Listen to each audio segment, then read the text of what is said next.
Welcome to another episode of Bird Gang Nation Sports Talk. I am your host, Bird Gang 31. Now, today I have a very special guest with me, Liam Jenkins from PSN. Liam, what's up, my guy? How you doing, man? Thanks for having me on your show. It's good to be here right in front of training camp. Oh, yeah, I'm so excited to have you on here, guy. Let some people know where you're from, just in case they don't know about you here. Yeah, so I'm from England, as you can tell probably by the annoying accent, unfortunately. So yeah, I run Philly Sports Network from here. I've been covering the Eagles for about, I think this is my 7th year now. And me and all of our team, kind of work together to bring you guys as much coverage as we can and keep it as diverse as we can. Because as you know, Philly media isn't exactly the most pleasant of places at the best of times. So we just do our best to try and cut through the noise and bring you guys the content you deserve. And you do a great job at it, man. I've been watching you for a while now, at least like a couple of years now. So I love your show, and I'm so excited to have you on today, buddy. So let's talk some birds. What do you think about our birds this year? I think I am going to surprise a lot of people. I think that it's very reminiscent of when Doug Peterson was first, hired as a head coach, and he comes in, and the initial thing straight away was that back in 2016, I wasn't the guy because they actually wanted Adam Gaze, and it turned out it wasn't the coach they wanted. Therefore, it's a bad hire. It's a B-Tech. It's budget. It's like the Andy Reid that it's the best thing they could have got. Whereas now we're seeing with Sirianni, it's the best Frank Reich option. It's the guy they should have had there. It's the exact same sort of thing. What I think is different with Sirianni, and after speaking to Joe Flacco a couple of weeks ago, after just hearing a couple of different things from guys around the league, is just how intense he is. And I think what annoyed me most, I'm sure it might have done you and a lot of the guys watching, is that first press conference where he maybe fumbled over his words a little bit and was a little bit excitable. And fans took that the wrong way, that he was nervous and too young and not good for the job. And all you're really seeing is that excitement and that passion for what he teaches just bleed over. And you hear that from players, and you see it in minicamp and the footage that the Eagles put out where he's getting hands-on with guys like Devontae Smith and wanting him to work through that route tree. Like, I think when you take the combination of a young and hungry coach that is really going to instill that fire in the players to, I think, what's going to be a training camp full of competition across the board, nothing's handed out to anyone, you're going to get an Eagles team that are going to surprise a few people. They may not go out and win, 14, 15 games. They may not even win 5 or 6. But what we're going to see are a few big upset games. And I think part of some fans logically want them to lose a little bit so they get the higher draft picks. We're going to have 3 first-round picks next year. So it does make a little bit of sense not to be too great right away. But there's going to be reasons to be excited. You've got a lot of good pieces on offense. You've got some real excitement on that defensive line once again. And bizarrely, I'm really excited to see what happens at cornerback, because obviously they haven't signed anyone for cornerback 2. Steven Nelson's still out on the market. And you've got guys now like my guy, Kayvon Seymour, a couple of the other, potentially Craig James is there, obviously Michael Jaquette, that could all be potential candidates for CB2. But it just goes back to that mindset of letting the best man win, getting competition at the forefront and letting them earn things. Like, let's just not throw money around. They can't afford to do it. You're going to see a young team, one that's going to take shape over the next few years, but more importantly, just take that first step forward of what Eagles football will hopefully look like for the next 3, 4, 5 years. Oh, yeah. I fully agree, man. I think the Birds going to do good this year. I keep telling everybody my predictions is 12-5. That's what I see. Yesterday we did we were on the show and we did a season schedule prediction, and I ended up 14-3. I don't know how that worked out, but 12-5 is what I'm really sticking to, and I think it's going to be a big season for our offense. Like you said, we definitely need to do something about that CB2 spot, but I think with the new scheme that we're going to be running this year, we might not have to. We might be able to let, like you said, one of them younger guys just stay in there until next year and maybe pick up a draft pick there. Yeah, I think what a lot of people immediately overlook with cornerback is that there is a very shiny, lovely prospect coming out of LSU next year who a lot of people want, by the way of Derek Stingley. And then you look back at what this Eagles cornerback room is now. And I think even last season, it was disappointing because Darius Slay, outside of maybe 3 games, was near perfect. Like, he put stops on nearly every receiver he came up against. But it's just so easy for opposing quarterbacks to go, well, he's locked down, sort of throw over there where there's a receiver 10 million miles open due to all these coverage breakdowns. So I wouldn't mind necessarily if they do let one of those young guys go. What's the harm? There's no need in. We know Steven Nelson wants a bag. That's why he hasn't signed anywhere. He wants his money, which is absolutely fair, as any player should. For the Eagles, they don't want to overpay. They know they've got a very high leverage of draft picks where even if they do really well, they can use 2 of them to trade up and snag someone like Mr. LSU. On the flip side of that, it's like, well, if you let those young guys compete and earn it, you might find a diamond in the rough. You might find something where they can hold it down for a year. We've seen that before with even like Greg Ward Jr., who is strangely fighting for a roster spot even this year, despite obviously what he's achieved with the team. But I just think there are guys, like this is the perfect opportunity to let someone earn it. There are no real expectations. I think this is the first season in a while the Eagles are free of that. Like, this is a new era now. Like, obviously, you come away from the Super Bowl 2018, it's Wentz's back, let's get right back there. And they miraculously make the playoffs and were arguably an Alshon Jeffrey tip pass away from going one game further.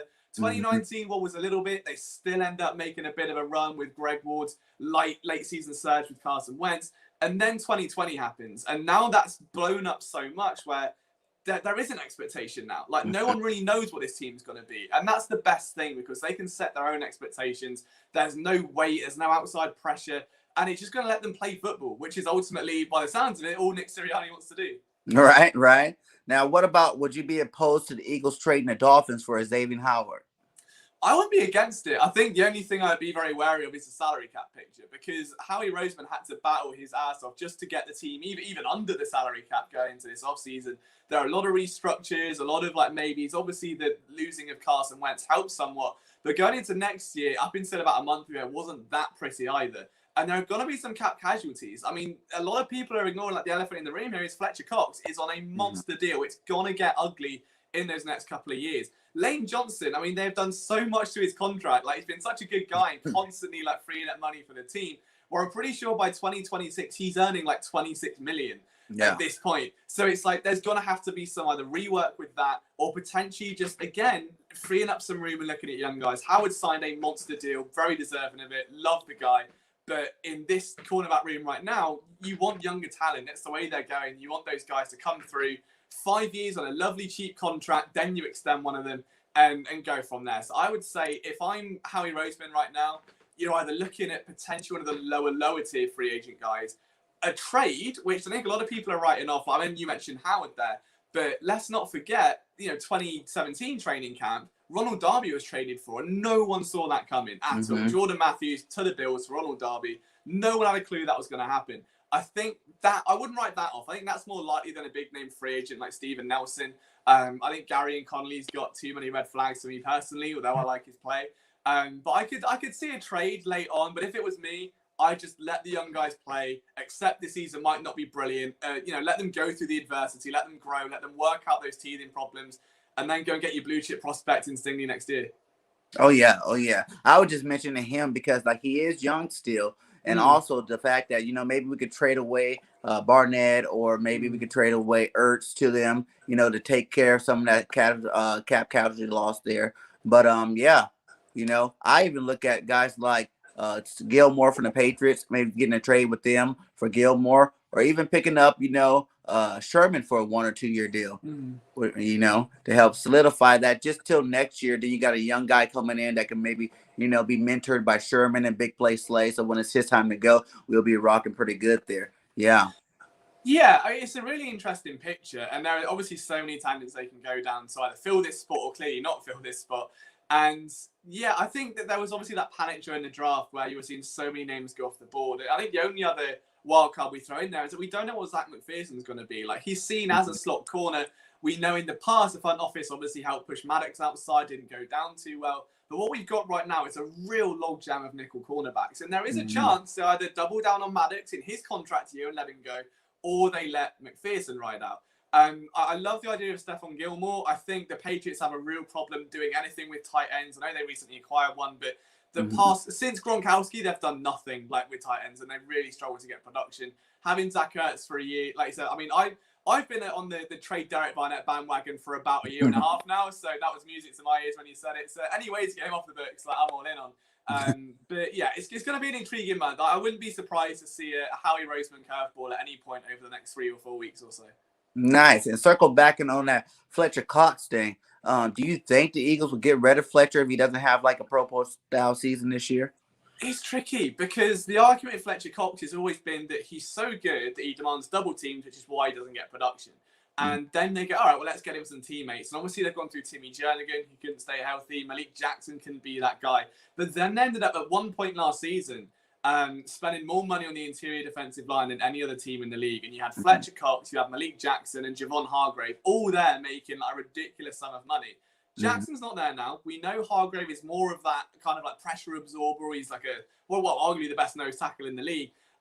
It'll be interesting to see what they do now. But I like the fact they drafted some guys behind them. That was what they were getting in 2017, where they had a real good rotation with guys like Bo Allen, you know, being a real factor towards the end of that season. Fletcher Cox hadn't had that before. However, having said that, it took him about 5 or 6 weeks to get going last year, and people were getting a bit concerned. Maybe he has slowed down. And he's always, to his, I suppose, like, it's not his fault, but he's always going to be mentioned in the same breath as Aaron Donald, because if Aaron Donald wasn't in the league, he probably would be the best, you know, defensive tackle out there. But the fact that freak of nature exists, unfortunately, is always going to hold Cox back a bit. I think if we don't see a notable progression from last year or a notable sustained thing, it's annoying because you can see it on tape. He's still ruthless. He's still absolutely violent with those hands. He can still penetrate and get pressure. It doesn't always show up on the stat sheet. And that's always going to be the hard thing to show casual fans because they don't see it. They don't see the sack dances and the guitars coming out anymore and the military stuff. So, I don't know. It's going to be tricky. At some point, that contract has to be addressed. We remember that, you know, 2016, Cox held out to get that contract, so he's not afraid of making money. He knows he deserves it, clearly. I don't know. The Eagles put a lot of money in that defensive line over the past couple of years. They've now invested some draft picks. I think Milton Williams could be a really fun player to watch. I think he's always built like a defensive end, moves like a linebacker, but plays defensive tackle, which is like a really rare combo to see. I don't know. It'll be. I think what will be more like impacting too that will be if someone like Williams really breaks out, or one of those guys behind, and potentially even Hassan Ridgeway, who I've been high on for years since he was first sort of signed. Now he's back on the team. If he can get going, maybe they just say, all right, well, for what Cox has given us for that money, maybe let's look to move him on. Like, let's mutually part ways or get something going, because that contract is going to get scary. He's the highest paid player on the team by quite some way. And ultimately, they've now got, like we say, a new era of football where it's all draft picks, it's all young guys, it's all on the cheap, it's all building. And Cox is unfortunately at the top end of that, getting a bit older, slowing down, very expensive. And it's going to be tricky, but I'm hoping he puts out like a really big season and proves that he's worth that price to pay. But I don't know. I'm uneasy about it. It's going to be a really weird year or two, I think. And if you want to trade him high instead of letting him decline and get less value for him. You know what I'm saying? Like, and like you said, like Williams, man, everybody's looking for him to have a breakout year this year. And if he breaks out this year, you know, get into that rotation, start doing big things, then it'd probably be a lot easier for Howie to go ahead and pull that trigger. Yeah, and I think obviously Howie's been very reluctant to move on from Zach Ertz to probably a point where it's hurt the team now, I think. Like, I mean, now a lot of offers earlier in the offseason, the whole narrative has been with this, that Howie hasn't met a price tag that satisfies him, which is fine. But if he was valuing it that much higher than everyone else, I dread to think how highly they're valuing someone like Fletcher Cox at the minute, who has not declined anywhere near as drastically as Zach Ertz. So it's always a balance, isn't it? Like, you want to try and trade talent when it's at its peak just before its decline. You also want to be loyal to them. I mean, they've been burned by this before. Look at Jason Peters, you know? I mean, that was a never-ending saga that was constantly a thorn in the side of that offensive line towards the end. So there does have to be, I think, a kind of turning of the page. Okay, maybe now let's cash in while we can, go out on a high, and remember Cox what he was, as opposed to it getting a bit ugly or souring or having a Zach Ertz situation, which to me, I'm still confused about the Zach Ertz situation. Like, I don't know what the team are doing with him. I don't think Zach knows what the team are doing with him. And you can make the argument it's better to keep him. You can make the argument it's better to trade him. But the longer this goes on, the lower that value gets. And sooner or later, a team like the Bills is just going to go, well, he's a free agent next year. And I mean, if they're not going to trade him, we can just wait 8 months and we can sign him, you know, in March. So they're really kind of playing with fire in that situation. We just have to hope history doesn't repeat itself. Yeah, that was going to be my next one. As like, what did you think about Zach Ertz? And do you think Goddard's ready to step in and be that elite tight end? I would love him to. I mean, I'm a big Dallas Goedert guy. My main concerns with him have been, I think, durability. He's had a couple of minor soft tissue injuries. Nothing major, but have kept him out a few games. And that puts pressure on depth that right now isn't there. I think behind Richard Rodgers, you've got Jack Stoll and a bunch of positional converts. I mean, no disrespect to Jason Cream and his 100% touchdown record. I mean, I think the big thing here with Zach Ertz is that the team have to kind of look at this and go, it's going one of two ways. Either they can look at Zach and go, hey, look, we're not trading you because we're loyal to you, want you to prove your worth. Go and, before we pay you, show you can get back to that level.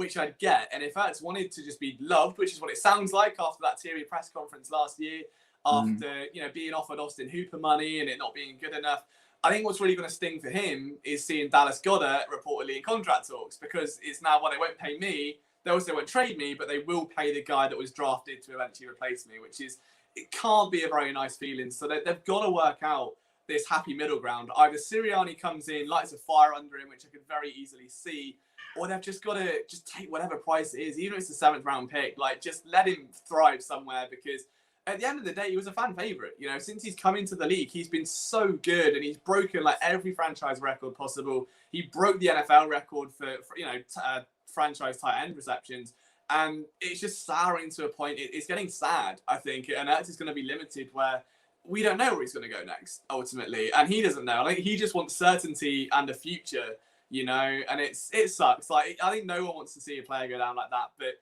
I don't think any fan will forget that scene at the Link last year where it was Carson Wentz, Jason Kelsey, and Ertz sat on that bench together.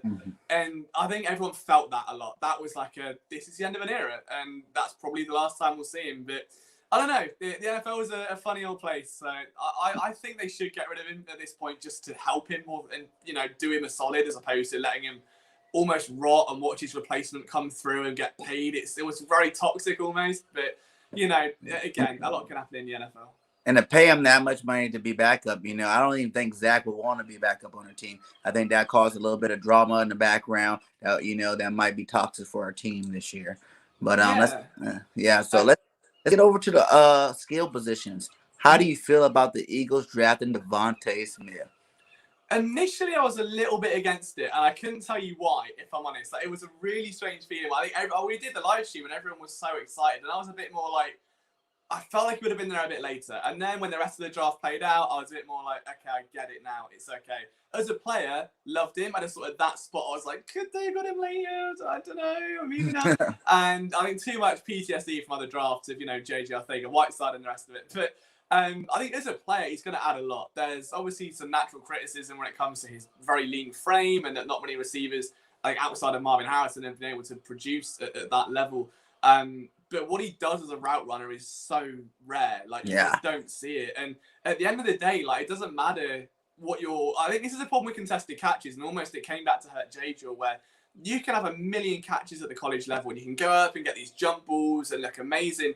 And it's easy to box out players who are like 3 years younger than you and skinny and haven't grown into that frame yet. When you get to the NFL, and you're playing grown men who are in their prime and they're 30 years old, and they are as big as they're going to get, and they are as quick as they're going to be, it's a different ball game. So what the difference is between college and the NFL is you've got to separate. Whether that's DK Metcalf level bullying people out the way, whether that's going to be potentially someone like Henry Ruggs and his separation and the route running, you've got to be able to separate at the next level. What Devontae Smith does is run routes crisper than most people I've seen out of any draft class in the past 2 or 3 years. And that's going to be his thing, because teams have to respect it. You don't want to press him in man, because if he gets gone and he deceives you with that footwork, then he's absolutely going to go. And that alone is going to help the Eagles massively. Like, that on its own. Then from there, on the other side of it, it's going to help someone like maybe Travis Fulgham, who can maybe make the most of those contested catch situations. It's going to take the pressure off the tight ends. It's going to take the pressure off the running back. It's going to give Jalen Hurts reliable weapons.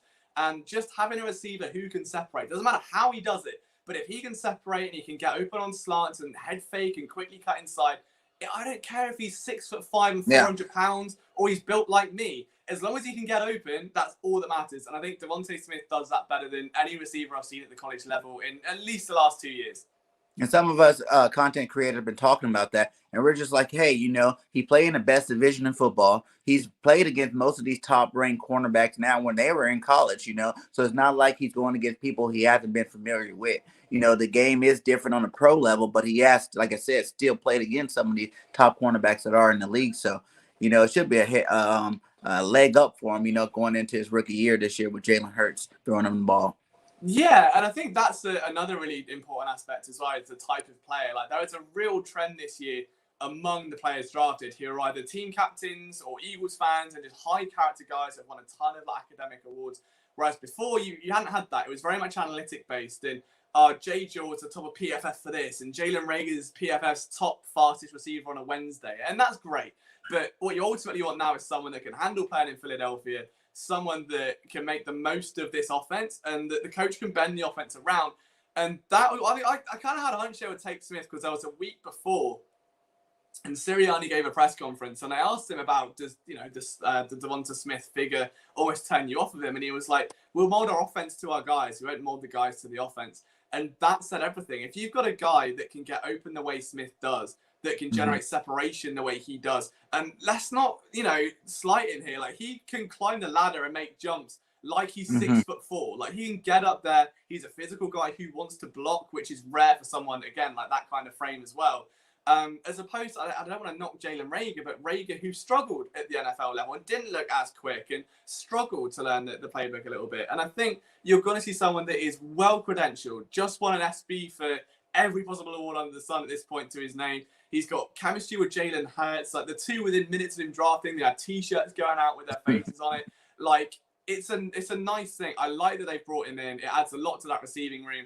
I think it's going to have one of the biggest competitions, to be honest, in training camp. Like, you look at all the way down that depth chart, I think Kez Watkins will be a name to watch inside. I think he's really going to push Greg Ward for a spot. And on that other side, then potentially someone like John Hightower will almost be in a battle with Jalen Reagor just to kind of go, right, am I an X or a Z? Like, they want to move Reagor inside. That might free him up a little bit to get those reserve reps. But now the fun thing now is getting the talent on the field and watching what Smith can do. Like, I'm one of the people, I'm not doubting what he can do. You just turn on the tape and you watch him go, and it's just absolutely fun to watch. So, I think if I'm personally honest, the only receiver in the past 2 years I would have taken over him would be Jalen Waddle. Yes. And I think you can make the argument that if Waddle didn't get injured, that Smith wouldn't have won the Heisman. I think that's fair to say. But as a consolation prize, if your consolation prize for Jalen Waddle is a Heisman-winning wide receiver that broke the records of the LSU receiver that many fans wanted, at that pick, you can't complain. You really can't complain. I think he's going to be a great addition to the team. And that first round pick that we got too for moving back and still getting them, you know what I'm saying? Like, if we were at 6, that's where Jalen Waddle was selected. So I was hoping, we got him there, but moving back and then still getting a first round in Smiths, I think you can't ask for more than that. That was definitely a good move. So go ahead. Oh, no, it's just it was a really clinical draft from Roseman. It was a really weird one to watch where during it you're questioning every decision he makes, and then within about 20 minutes after it, you're like, actually, it does kind of make sense now. Like, I might not agree with all of it. Like, I think the Landon Dickerson pick, on reflection, in the heat of the moment, you're like, oh my God, there was safeties there were corners there, like, and that's the natural fan in everyone, like, everyone has the mock draft, everyone wants their guys and their draft crushes, but I think the main thing is the Eagles have built a foundation. And it's the first draft in a while that I think Roseman oddly played it safe and didn't over-leverage himself to try and get guys that might not fit, but just he likes anyway, which is definitely a positive. Yeah, being in Alabama, I watched both of those guys play, and they are monsters on that field. Landon makes holes the size of trucks. That's a big man out there, man. He do big things. So let's start with the hating on the Eagles that we're getting from the media. The media is hating on us hard this year. 2 players I want to talk about in Pacific is Miles Sanders being number 27. How do you feel about that? And, of course, our boy Jalen Hurts being 40 when there's 32 starting quarterbacks.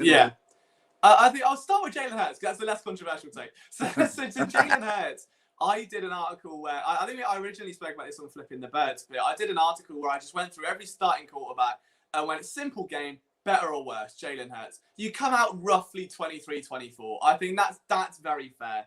I mean, it was really weird. I mean, for Chris Sims to come out and go, oh, well, it's because I need to see more for him, but then I'm going to put a bunch of rookie quarterbacks above him for no reason who haven't taken a snap yet. I don't get it. Like, Case Keenum over here, like, really? Like, it just feels strange. I know Jalen Hurts has limitations. It's frustrating to watch him last year. And I think that, there were times where he's so locked onto that first read, it's that or bust, and it's that or get away. And I don't really think a lot of that is his fault, though. Like, he's going to learn from that. You've got a great QB coach in there now. You've got Nick Sirianni, who's worked with a multitude of different QBs throughout his tenure as a coach. And what it comes down to, ultimately, is a quarterback that does have a highly athletic upside that Sirianni wants to make the most of. I think it was a stupid leaderboard, whatever it was, for clicks. I would say 23-24 would be absolutely fair. The main thing that worries me with Hurts at the minute are the fumbles. I think that 9 last year, league leading, considering the action he had, is not acceptable under any circumstance. He has to get better at protecting the rock. And more importantly, just feeling comfortable going through his reads. On the inverse of that, that's a lot easier when you're not being put on your ass 9 times out of 10 because you've got an actual offensive line in front of you. So I'd like to think with some receiving weapons and a healthy line, he'll be better. As for Miles Sanders, I'm one of the few people that I wouldn't say he's 27. I'd rank him higher than that, but I've been on the fence about him since he came in. I liked his rookie year. I thought he left a lot to be desired. What you saw was someone that was great in the passing game, that was great as a runner, but lacked the confidence at the whole. You'd hesitate too much behind blockers or run into them head first. And he was very much like a home run back, which is what you want, but it was very much boom or bust. And he lacked a lot in pass protection. Second year, still lacked in pass protection. Doug Peterson refused to run him, which really didn't help him. That has to be said. That's not his fault. And you're not going to get better if you don't play, which is ultimately what it comes down to. But everyone looks at the stats he had last year, and if you take away those 380-yard runs, it's really disappointing. And you can't say, yeah, well, take those runs away, well, because that was what made him good. It's like, well, yeah, that's great. But if you take them away, he's literally averaging 2.8 yards per carry, and he's just running head first. You need to get some diversity in the backfield, and that's where someone like Kenny Gainwell's going to help a lot. And it just comes back to if you can get Sanders to train his eyes and follow his blocks, as opposed to just be he just tries to do too much with it. It's very LaShawn McCoy. We saw that early in his career where he wants to spin, he wants the ankle breaking move, he wants the shimmy, he wants the hurdle. And they're not always there. And sometimes he'll just hurt himself because of that. He's a great back. He's incredibly talented. So little tread on the tire that's been worn as well. If you remember back at Penn State, was barely used because he was behind Saquon Barkley. So now you look at him, and I think that long term, he's going to be absolutely fine. He could still be a top 10, top 15 back. But it's not there yet. I don't want to go all in and say, yeah, he's brilliant, he's better than he is, because I think he's shown flashes, like those 380-yard runs, whatever, were brilliant. There are still some ball security issues. He still lacks in pass protection. And the other times he's not making a home run, he's striking out. So I think there has to be just a little bit more consistency. I would rather see a back average 4 yards per carry, but never get the 80-yarder than have one 80-yarder a season and then do nothing the rest of it. So that's where I'm at on Sanders. Do you think any of that has to do with us throwing the ball so much since we didn't really run the ball last year? If you look at some of those games where he only had 2-3 carries, you know what I'm saying? Really low number of carries. Do you think if he would have got the ball more, then his stats would be a lot more better?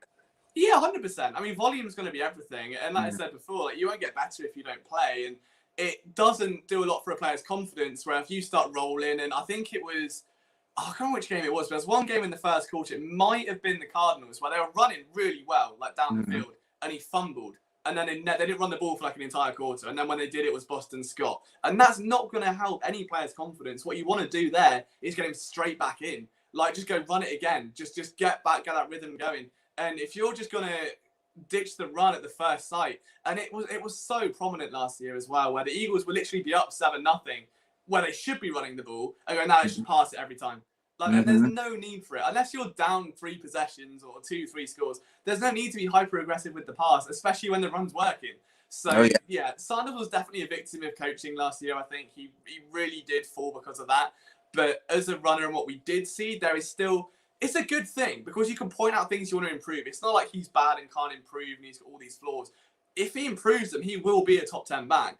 You'd like to think that with a player that young, with new coaches coming in, he'll get that confidence going. So you look at the way the Colts used Marlon Mack last year, I think that's going to be a similar sort of thing we see with Sanders. I'm cautiously excited, but at the same time, I don't want to kind of hype on the praise and be too Sanders is everything. I'd rather watch him grow and say, hey, this is where he's developed this year. You can see now he is more decisive as a runner. He's not going to try and do too much. If the hole's open and closes, he'll hit it anyway. That's what I want to see from him next year. Who do you think's going to be backing him up? The depth part. I think it's going to be a committee effort. I'd like to see that. It's really tricky because obviously you've got Kerryon Johnson and Jordan Howard, the two backs that are going to be the more physical of the two. I think Kenny Gainwell is going to be the big one, and that's hopefully going to stop Sanders being almost reliable in the pass. You've got a pass catching back now that, for me, was really good at Memphis, just in that. He was almost the perfect complement to the back that went to the Rams. I forgot his name now. Back that went to the Rams, really good at the time. I think you're seeing the same sort of thing there. He can have that same effect. It's basically Boston Scott on steroids is what you're going to have there from Kenny Gainwell, which I like. In terms of that third back, I think they still do the physical downhill runner. I would love to see it be Kerryon Johnson, whether or not it's the same with Jordan Howard. It's the injuries. If they can find it, brilliant. If not, I'm still big on Elijah Holyfield. A lot of people forgot about him because They randomly brought in Jason Huntley to run sideways twice for no reason. But I think Elijah Holyfield is built like an absolute like shed. Like the guy is muscles for that. It's terrifying. And he was an absolute bulldozer at Georgia. I think he can make some noise maybe this training camp and sneak on there. But yeah, I think the certain two for me are going to be Sanders and Gainwell. The rest is pretty much a lottery because they're all one contract years. It's just going to be, cream rises to the top, I suppose. Nice, nice. Love it.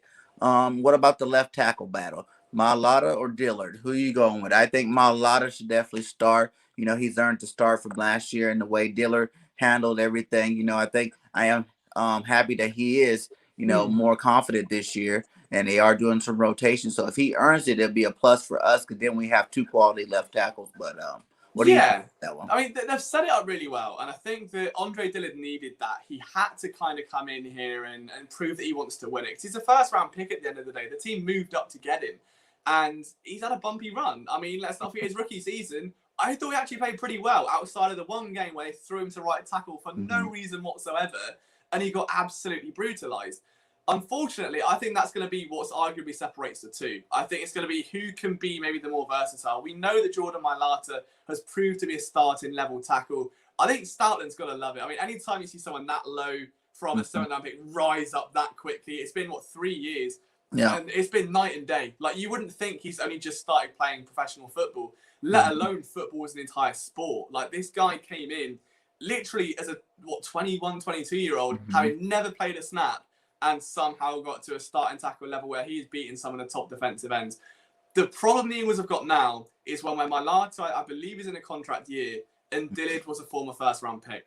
So for Howie Roseman, there's almost this pride thing of if we don't let Dillard start, it's another failed first-round pick. It's then Dillard was a bust. It's then Jay Jaw wasn't great. It's then the two corners from 2017 weren't brilliant. Derek Barnett hasn't been ideal. It's another top pick that has been really wasted. So they won't want that. They will want Dillard, I think, to take that starting role.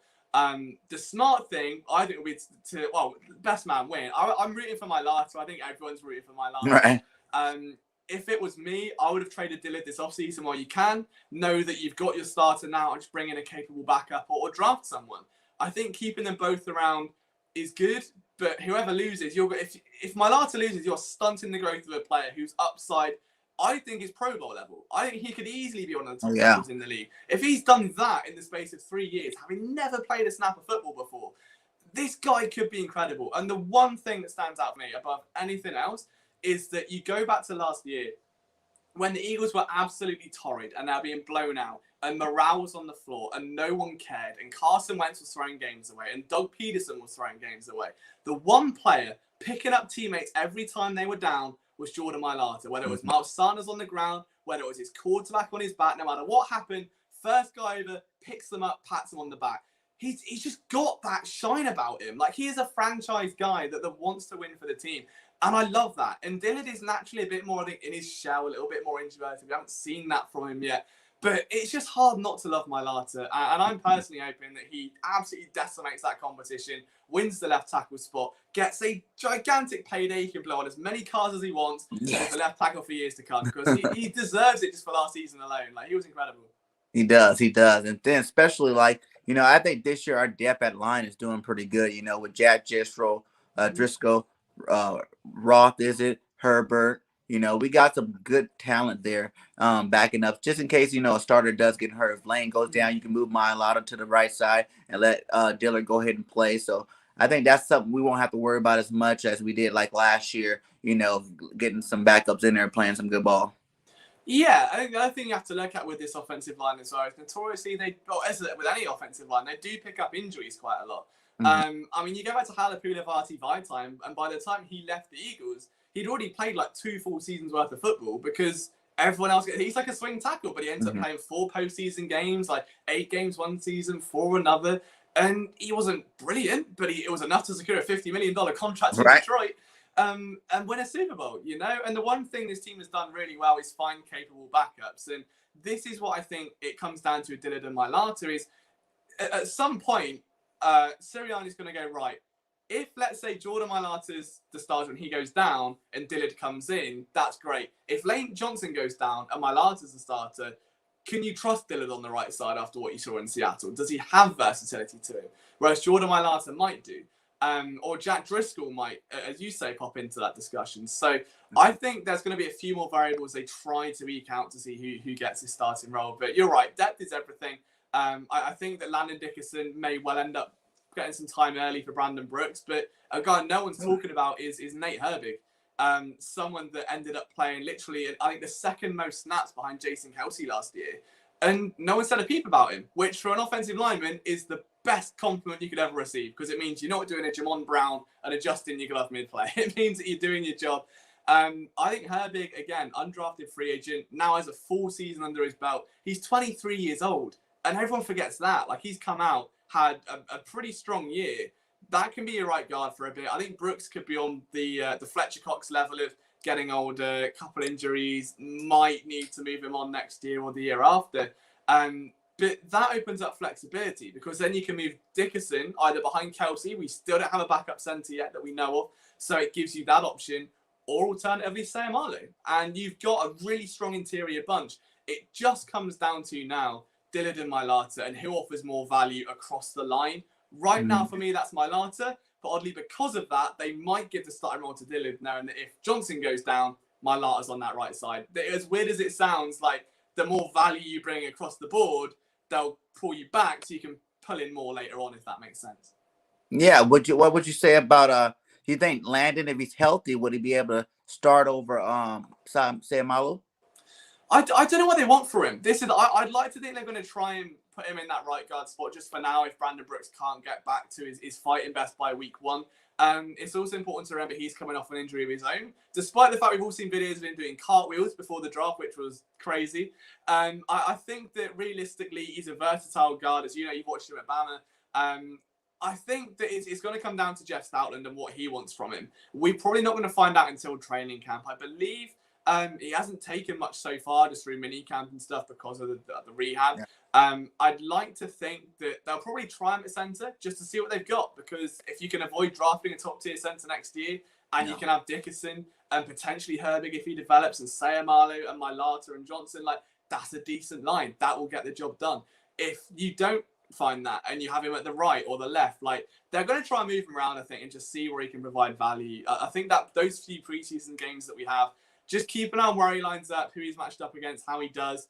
I know the trenches aren't always the most fun in the world to watch, but I think for Landon Dickerson especially, how much action he gets is indicative of his health.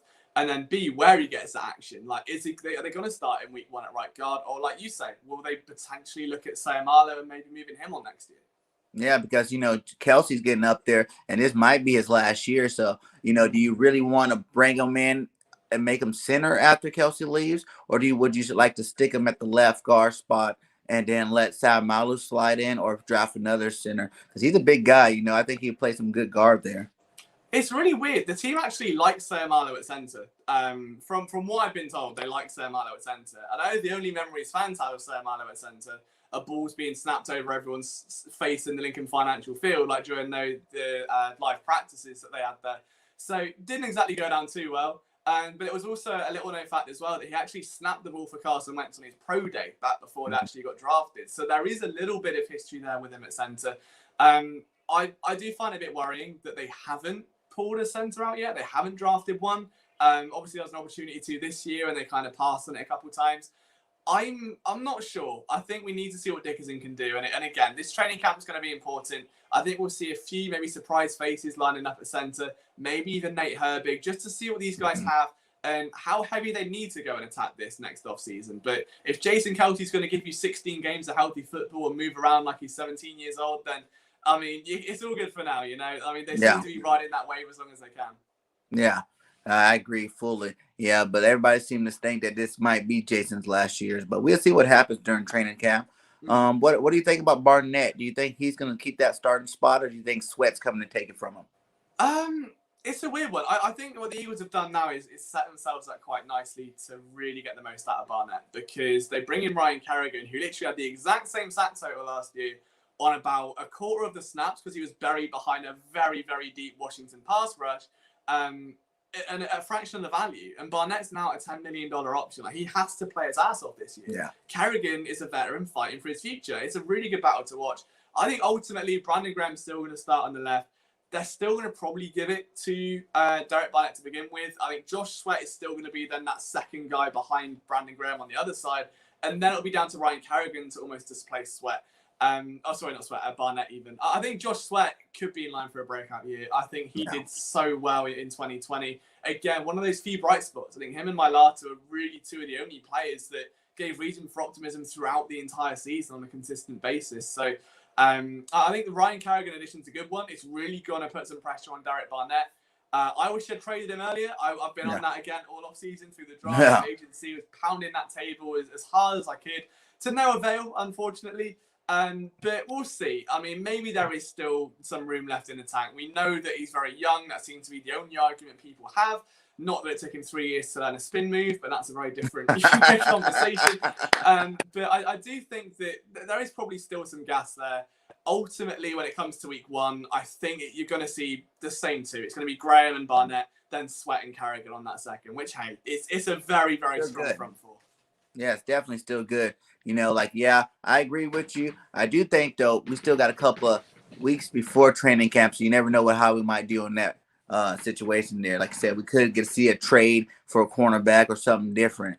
But we see what happened with Howie. We'll see what happened with Howie. You know, he's always, finding new things to come out with to shock us and make us get either mad or very happy that he's still there. So, what about the linebackers? I think we done covered everything else. What about the linebackers here? How you like Wilson? I'm a huge Alex Singleton guy. I'm wearing a Tiger Cat shirt. I'm a big CFL guy. It's a Johnny Manziel jersey, so let's not judge too much. But yeah, I'm a huge Alex Singleton guy.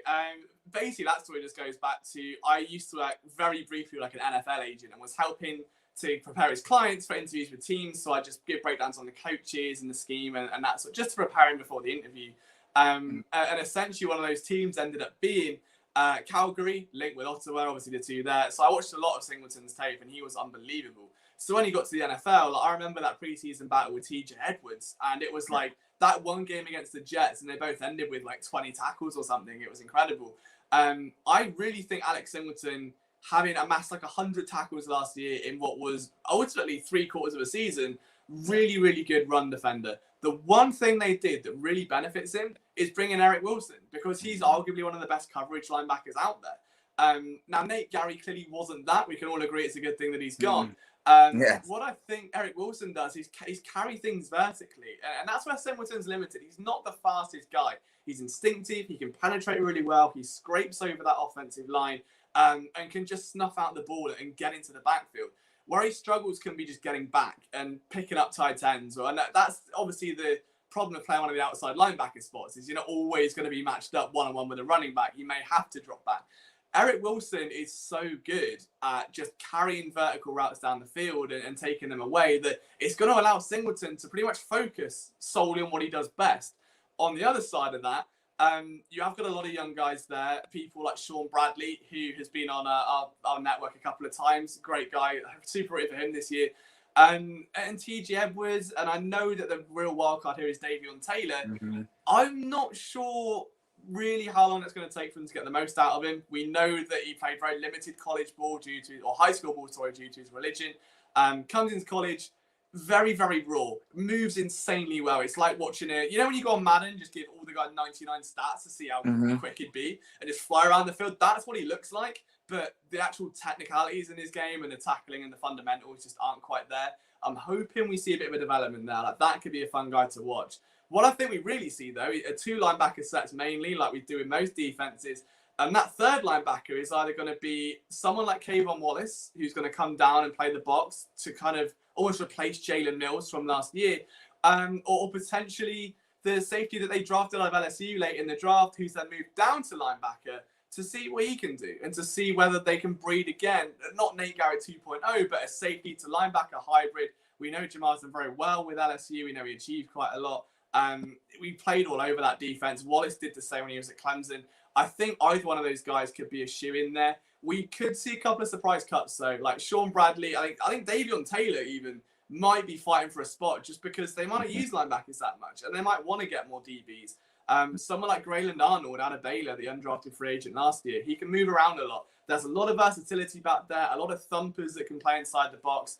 I'd like to see some more Kayvon Wallace. I think that's going to be hopefully a bit more likely this year. But we'll see. It's a very young group, though. Very, very young group. So who's starting if McLeod's not ready for the beginning of the season?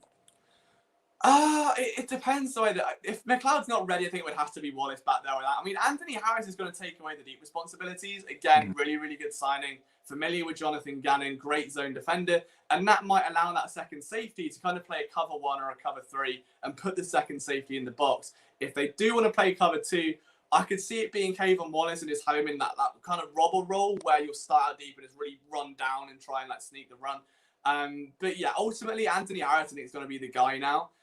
What we already saw for the last couple of years was Rodney McLeod used inside a lot more to almost negate the loss of Malcolm Jenkins, but that's not where he's best. He's brilliant at plucking balls out of the air. He's not the quickest, but he's very instinctive, and he's a great sort of range defender. So I think Harris does that a bit better. They might want to start them both there, but we'll see. I think for now it's going to be Anthony Harris is your main guy at safety. If McLeod's not healthy, then probably Kayvon Wallace.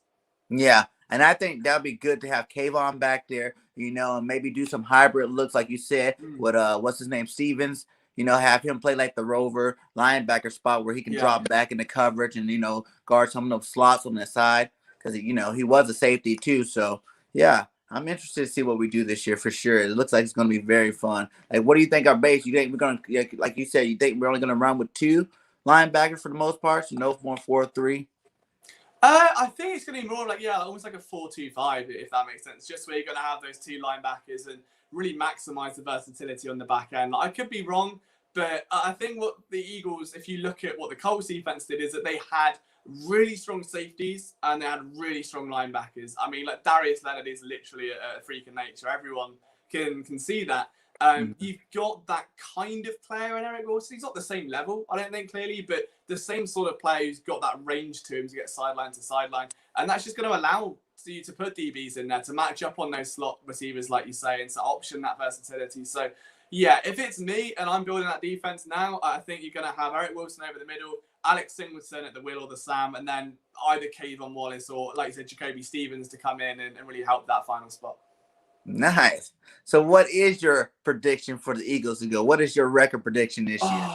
I've got to not catch myself out because it's an extra game as well. So now I'm going to say 4-12 and it's like a 13th game. I'm probably going to say 7. I like to say 7 to 8 wins. I think 7 or 8 wins. I think that would be. I'll be content with that. I think that would be a good season.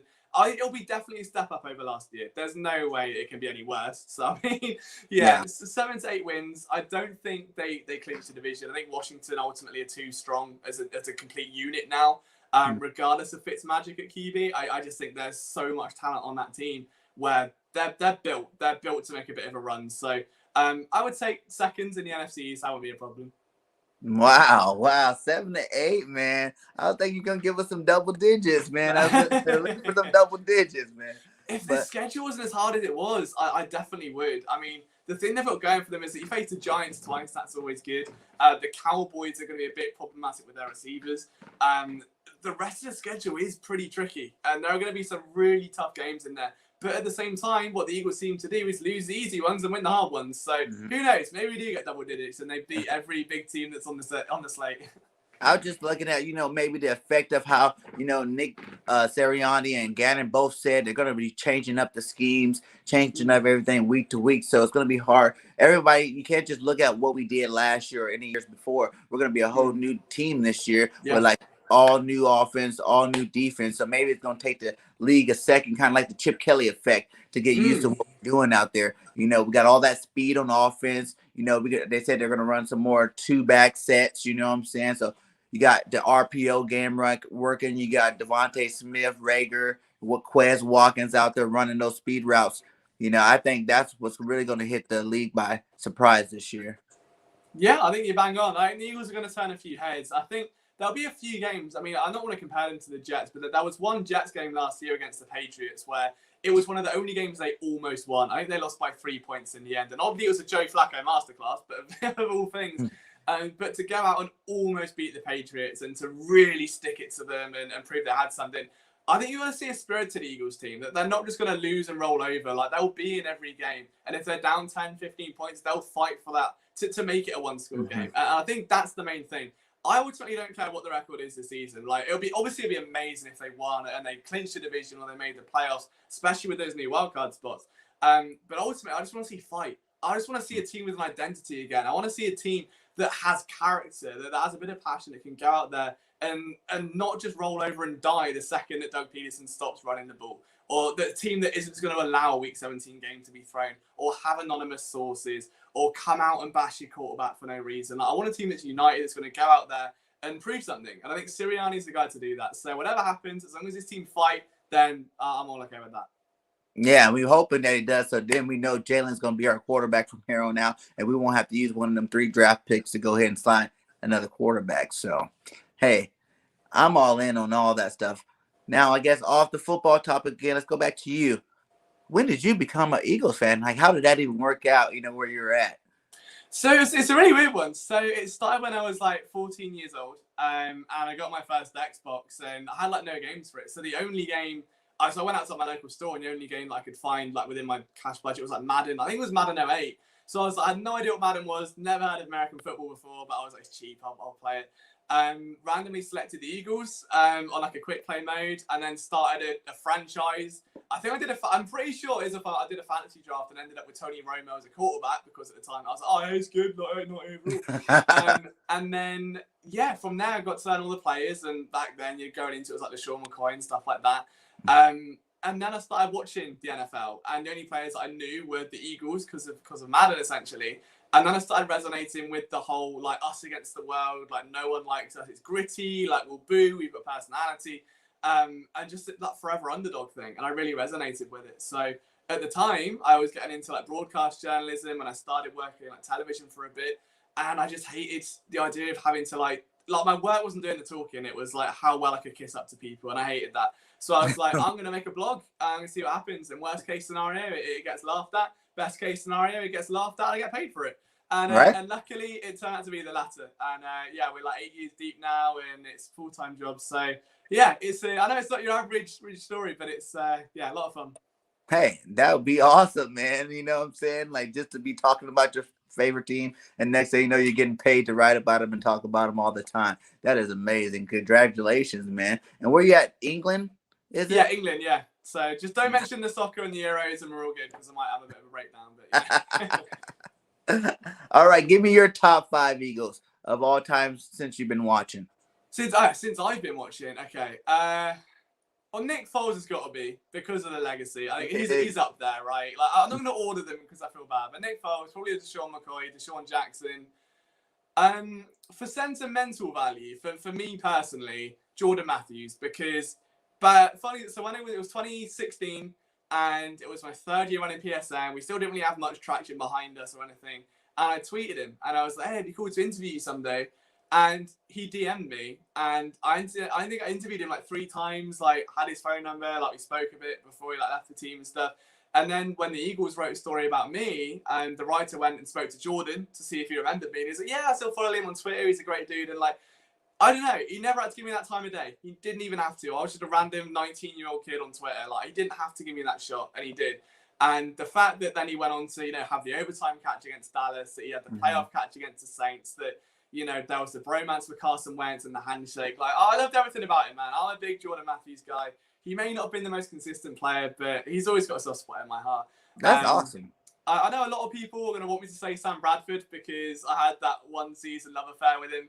Dude, no one throws a spiral like Sam Bradford. He might be a bit inconsistent, but when he unleashes a deep ball, it's adult content. But I think outside of that, probably Cox or Graham. I think realistically, if I put Sam Bradford over Cox or Graham, I'm going to get attacked. So we won't do that today. But so it'll be Cox and Graham to round out the list. He said, "Ask him about." Or Clayton Dawson, yeah, just for the legacy. Just for the legacy. Wow, that's a good one right there. Let's see. I need clean. I need to break it out. I haven't sung the song in 3 years. Hopefully, I can do it. It's a one-time. Let's do it. Let's do it. So I've just realised my girlfriend's just sat on the other side of the room as well. She's not having a clue what's going on now. She's gonna hate it. Sorry. Da, da, da, da, da. Clayton Dawson. Da, da, da, da, da.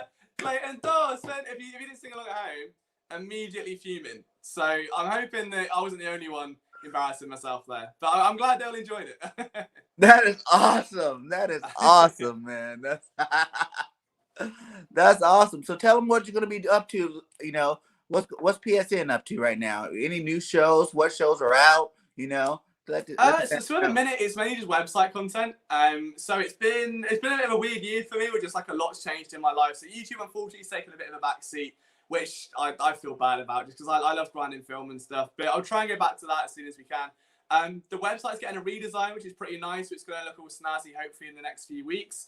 And just trying to work on some different things. I want to try and just find little holes that aren't being filled right now by the content creators. So whether it's film breakdowns, I've always tried to do a bit of like more funny approaches, like you saw the Clayton Dawson song, to try and keep it original, keep things new and exciting, but more importantly, just get back to YouTube doing it consistently to a point where I'm proud of what I was putting out, where I got to a point where it just felt, I'd done it for so long and it felt a bit stale and so much changed, where I needed to hit reset, come back in and ready to go full steam ahead for the new season. So hopefully some shiny new film reams out on all the new players, lots of over-the-top reactions, some watch-alongs for the games, and just a lot of written content, you know, like we were able to interview Joe Flacco the other week on our website, which is pretty cool. So just, yeah, if you're not on phillysportsnetwork.com, that's where most of the stuff's going down. But more importantly, trying to get back to the YouTube stuff and come home, I guess. Since football couldn't come home, I mean, I might as well make an attempt to, right? Right. Do you think Joe's going to keep that second quarterback spot? It's really weird. It's really weird. I think he'll keep the second. I think he knows he wants a starting job.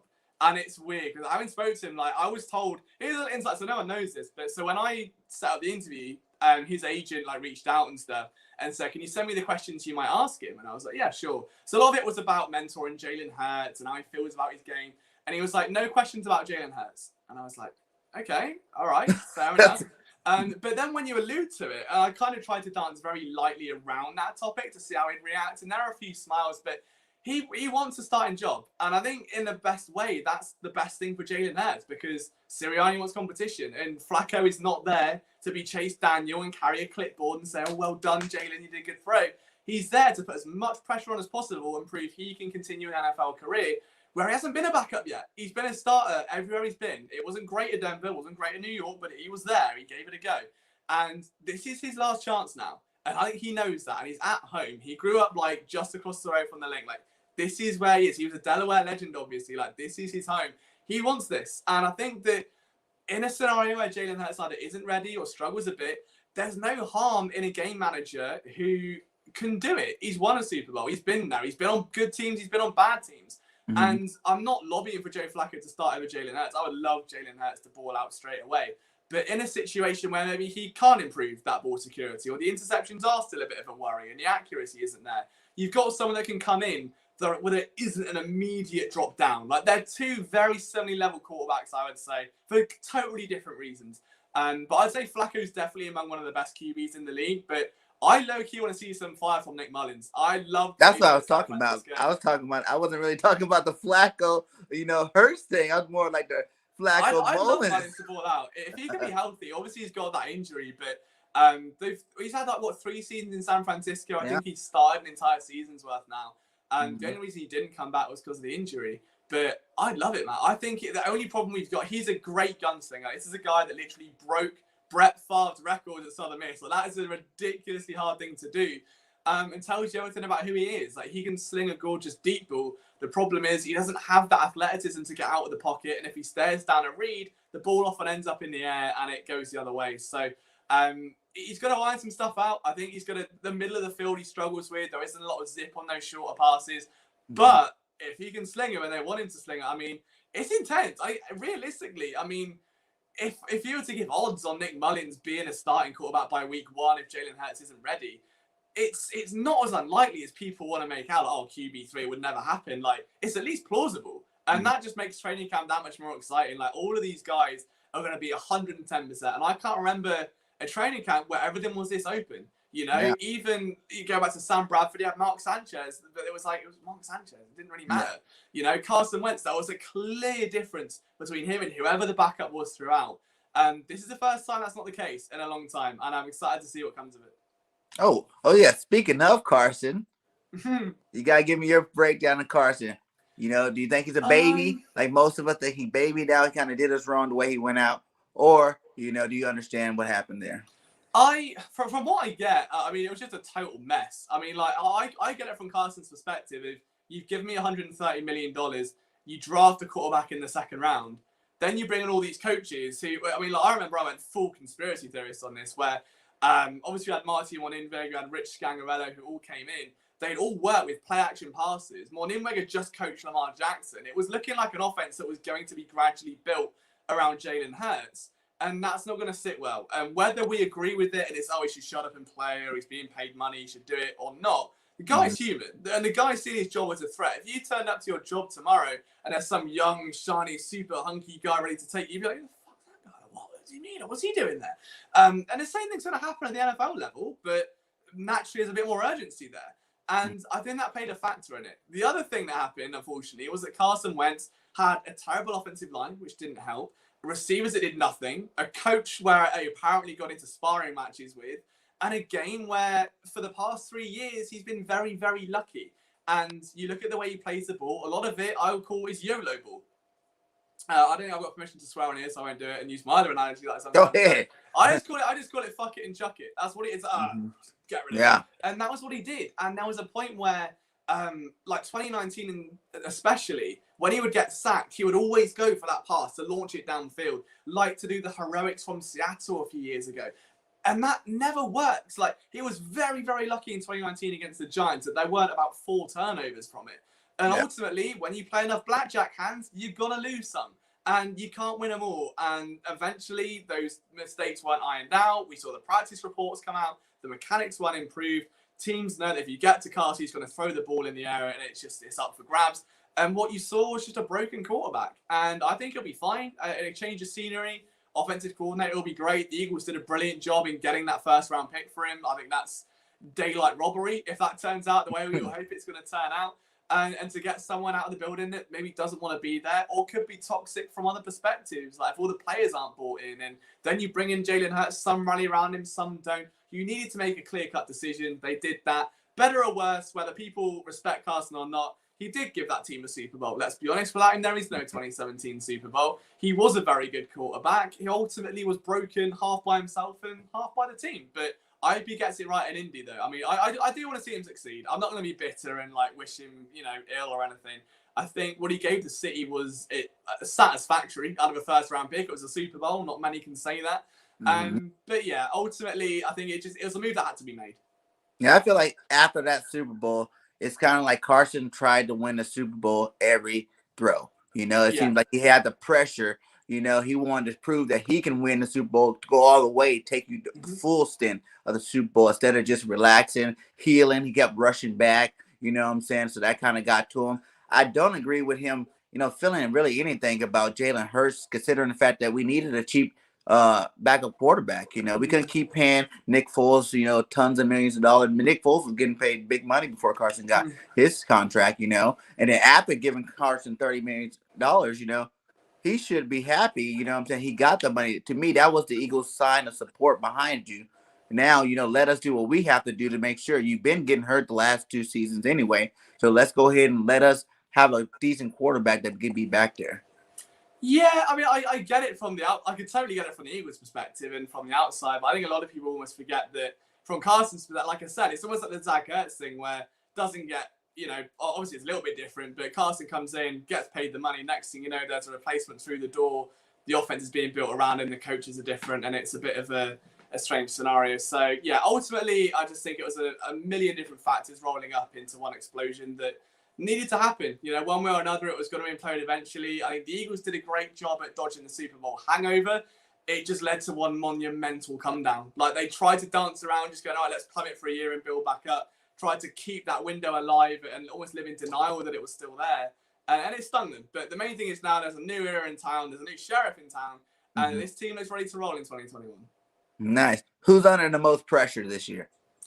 Well, Derek Barnett, for sure. Derek Barnett. I think outside of that, this is what I mean. I think there is a lot of expectation. I think that in terms of pressure, maybe Jalen Hurts will feel some because, you know, there are 3 first-round picks. If he's not the guy, they can go out and get whichever quarterback they like. Maybe a Spencer Rattler, for instance, like he's around by that time. But at the end of the day, I think what they've done is just remove that weight of expectation to a point where there shouldn't be pressure. The only pressure should be from the coach, from the players themselves, and the man next to him.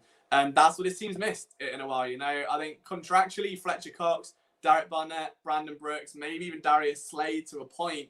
But outside of that, it should just be young guys who want to prove their worth to a point where they are under pressure, if that makes sense. And it's a young team. There's a total like new leaf era about it. So we'll see. But I think, yeah, if there was one player, it would be Derek Barnett. Like, he's got to perform more. His NFL career's on the line. You know, he's a $10 million option. If he's not worth it, he's not staying in Philadelphia. If he doesn't perform, no other teams will want him. It can be a very quick bust story if this doesn't pan out. Do you think the Eagles are 1 or 2 players away from being contenders, or do you really feel like the team is too young in a whole to actually be contenders this year? It's hard to say because we haven't seen what Sirianni coaches like. I mean, we love the energy. We can see what he can do as a coach, but what can he do as a play caller? What's he going to do when you're down 7 with 3 minutes to go? How aggressive is that going to get? When it's a 2-point conversion decision, how big is that going to be? We don't know realistically what those young players are going to be either. Like, there's a lot of uncertainty. They could very easily be contenders this year. You never know. And that's the great thing about the NFL is that there's always that underdog, like hero surprise story. And the Eagles have been that before. Ultimately, I think they are more than 1 or 2 bits away. I think that it's going to take maybe 2-3 years for this team to grow before we can say now they're going to be the premier threat in the East. And now they can match up fully with the Dallas receiving corps to win 2 games. And they can nullify Terry McLaurin. They can stop that edge rush in Washington. And they can let Daniel Jones fall over 8 times a game. But I think that ultimately what it's going to come down to is just letting this team grow and enjoying it and watching them. Like, you kind of want them to go through a couple of really heartbreaking losses to see how they get up again. Like, to see if Sirianni can get Hurts up the next week to throw 3 touchdowns, no interceptions in a blowout win. Like, that's what you want to see. You want to see that growth through adversity. So I'm trying to view it as open-minded as I can without setting myself up for either disappointment or not. But either way, I just want to see what these young guys can do. There's a real sense of excitement around this team again. Because I feel other than KC or maybe even Tampa Bay, and I think we can beat both of those teams, but those are really the only real 2 teams that are guaranteed could possibly beat us like that. You know, where we're like, okay, we lost those 2 games. You're kind of expecting to lose those 2 games. If we won, it'll be great. But those are the 2 teams that I think that are guaranteed to lose. Other than that, I think we can probably win about all the rest of the games. You know, like I'm saying that there's going to be close games throughout the whole season. I don't see us really getting blown out by anybody this year, you know, but those are 2 big ones. Yeah, for sure. Those are the 2 like marquee games. I'd love to see the Eagles beat the Bucs just because it's further rent-free in Tom Brady's head. You know, like if they win 1 game this year, just let it be the Bucs. Go 1-16. Just beat the Bucs just for that one sentimental memory. So, yeah, I think there'll be a few games that again come up surprises. Ultimately, there'll be trap games like the one against the Jets. You can already see it being like the Dolphins last year, where you've got a punter upstaging the team. So hopefully that doesn't happen. And yeah, I'm trying to think it's a different team. Everything's on the table. They've got a chance in all of them. But yeah, I think that ultimately, by the time the season comes to an end, fans can be left with more optimism than pessimism. What are we doing in the division? Are we splitting the division? Are we sweeping anybody? Because I think we're going to sweep the Giants. Mm-hmm. Oh, sweep the Giants. Yeah, that one's easy. Yeah. And I want to say we're going to sweep the Cowboys. Cowboys receiving corps scare me. That's the only thing. Their receivers and the Eagles' lack of cornerback depth is what really worries me there. Outside of that, I mean, you've got to factor Dak being back now, and that admittedly he is a good quarterback, and that's not a shameful thing to say. Like, the guy balled out before that injury, and it sucked to see him go down the way he did. So that's going to be tricky. It's going to be trickier to beat the Cowboys. They should sweep them, the Giants, though. When it comes to Washington and Dallas, maybe 1 win each would be a very good one. As long as they don't get swept either side. So with Dak, we don't even know if he's going to be playing week 1, right? We don't know if he's fully healthy. And then do you think he might get rushed back? So I think that can affect that. I don't think we're going to see the full effect of Dak until later in the season. Yeah, and fingers crossed, well, maybe the Eagles can take advantage of one of those, you know, sort of early matchups if that turns into the case, yeah. Well, all right, man. It's been great. Unless you got something else to go, man. It was a good show. You know what I'm saying? Thank everybody for coming to watch us. You know, Liam, go ahead and give everybody else a rundown of where they can find you at one more time. Yeah, man. So my Twitter is at Liam Jenkins PSN, PhillySportsNetwork.com, and just anywhere Philly Sports Network is pretty much where you can find me and all of our team's work. But yeah, man, I appreciate you bringing me on. Just keep doing what you're doing. You're clearly bringing a little community here. It's building. I see some familiar faces in there. So if you're not subscribed to him yet, make sure you hit that sub button. He's clearly got a good knowledge of the team. And yeah, man, just keep grinding. Keep building that channel up. All right, thank you guys. Like you said, subscribe. You know, I just broke 100 subs, so you know I'm moving my way there you up. go. Nothing like you, but I'm working on it. I'm working on it. I'll see you there one day, man. I'll see you there. All right, guys. Thanks again. This was another episode of Bird Gang Nation Sports Talk with Liam Jenkins. Everybody, you guys have a great rest of your day, and fly, Eagles, fly. We out.